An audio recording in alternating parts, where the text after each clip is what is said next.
आज हम आपको एक ऐसी खबर की तह तक ले जाएंगे जिसने छत्तीसगढ़ के बस्तर से लेकर देश की राजधानी दिल्ली तक हलचल मचा दी है। एक ऐसी कहानी जिसमें एक तरफ है देश की आंतरिक सुरक्षा का सबसे बड़ा सवाल नक्सलवाद और दूसरी तरफ है एक सरकारी स्कूल का रसोइया, उसके साथ बच्चे और कुछ अनसुलझे सवाल। जैसा कि आप जानते हैं, देश को नक्सल मुक्त बनाने के लिए एक बड़ा अभियान चल रहा है। गृह मंत्री अमित शाह खुद इन ऑपरेशनों पर पैनी नजर बनाए हुए हैं। सुरक्षा बल अपनी जान पर खेलकर घने जंगलों में नक्सलियों से लोहा ले रहे हैं और इसमें उन्हें बड़ी कामयाबी भी मिल रही है। कई बड़े नक्सली कमांडर या तो मारे गए या उन्होंने आत्मसमर्पण कर दिया। ये सब देश के लिए एक अच्छी खबर है।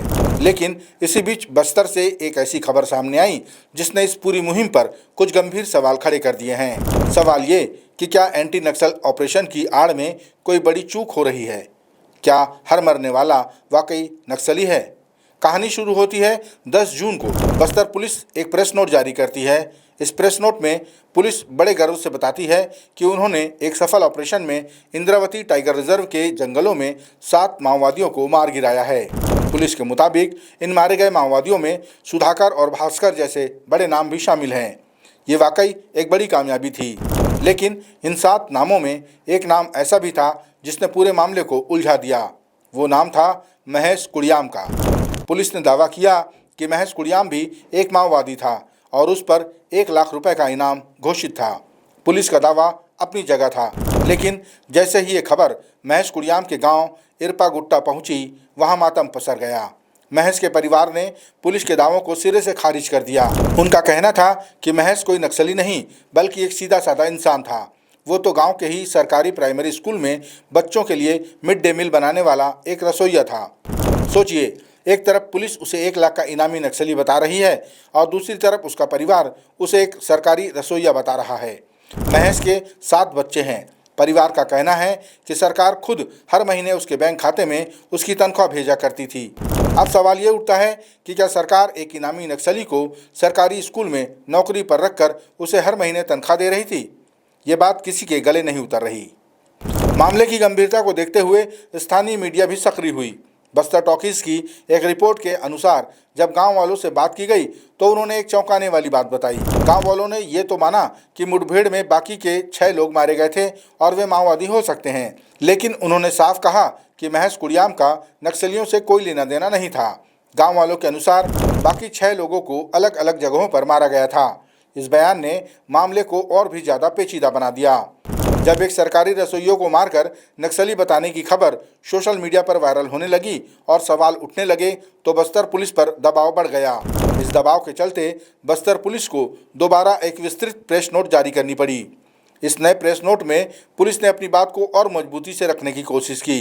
पुलिस ने कहा, एक बार फिर माओवादी संगठन से प्रत्यक्ष या परोक्ष रूप से जुड़े सभी व्यक्तियों से अपील की जाती है कि वे इस प्रतिबंधित और अवैध संगठन से तत्काल संबंध विच्छेद कर दें। माओवादी संगठन से जुड़ाव न केवल समाज और क्षेत्र की सुरक्षा के लिए खतरा है, बल्कि स्वयं संबंधित व्यक्ति के जीवन और भविष्य के लिए भी घातक सिद्ध हो सकता है। पुलिस ने महेश कुड़ियाम के बारे में विशेष रूप से जानकारी दी।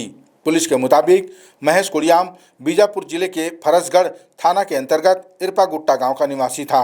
मृत कुड़ियाम के शव का पंचनामा किए जाने के दौरान ये तथ्य सामने आया था कि वह नेशनल पार्क क्षेत्र डिवीजन के अंतर्गत प्रतिबंधित भाकपा संगठन का पार्टी सदस्य था और उसकी संलिप्तता इस अवैध संगठन से थी। सबसे हैरान करने वाली बात यह थी कि पुलिस ने अपनी इसी प्रेस नोट में ये बात कबूल की कि महेश कुड़ियाम स्कूल में रसोइया था। पुलिस ने लिखा, महेश कुड़ियाम इरपा गुट्टा गांव के प्राथमिक विद्यालय में रसोई सहायक के रूप में कार्यरत था। उसका चयन गांव की विद्यालय प्रबंधन समिति द्वारा किया गया था और मार्च 2025 तक उसे भुगतान किया जा रहा था। पुलिस के इस बयान से कई नए सवाल खड़े हुए हैं। अगर पुलिस ये मान रही है कि वो एक सरकारी रसोइया था और उसे मार्च 2025 तक का भुगतान भी हुआ, तो फिर पंचनामे के दौरान ऐसा क्या सबूत मिला जिससे वो अचानक 1 लाख का इनामी नक्सली बन गया? अब सबसे बड़े और अनसुलझे सवाल सामने आते हैं जिनके जवाब मिलना अभी बाकी है। पहला सवाल, महेश कुड़ियाम जैसा एक आम रसोइया जो 7 बच्चों का पिता था, सरकारी नौकरी कर रहा था, वो किन परिस्थितियों में नक्सलियों की सेंट्रल कमेटी के संपर्क में आया?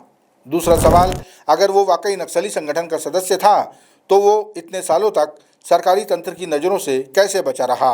तीसरा सवाल, क्या पंचनामे की प्रक्रिया पूरी तरह से पारदर्शी थी? परिवार और गांव वालों के दावों को नज़रअंदाज क्यों किया जा रहा है? और सबसे बड़ा सवाल, क्या ये मुठभेड़ असली थी या फिर एक बड़ी चूक जिसे अब सही साबित करने की कोशिश की जा रही है? ये ऐसे सवाल हैं जो सिर्फ महेश कुड़ियाम के परिवार के नहीं, बल्कि हर उस नागरिक के हैं जो सिस्टम पर भरोसा करता है। इस मामले ने अब राजनीतिक रंग भी ले लिया है।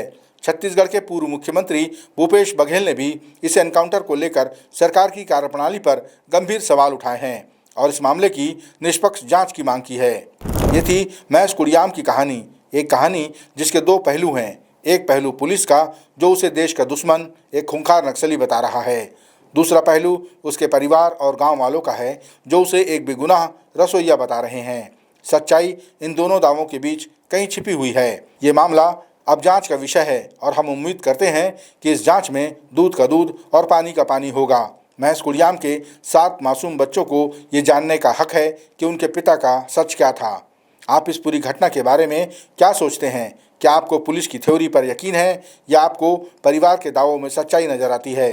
अपनी राय नीचे कमेंट सेक्शन में हमें ज़रूर बताएं। इस वीडियो को लाइक करें और अपने दोस्तों के साथ शेयर करें और ऐसी ही रिपोर्ट के लिए हमारे चैनल नव प्रदेश टीवी को सब्सक्राइब करना ना भूलें।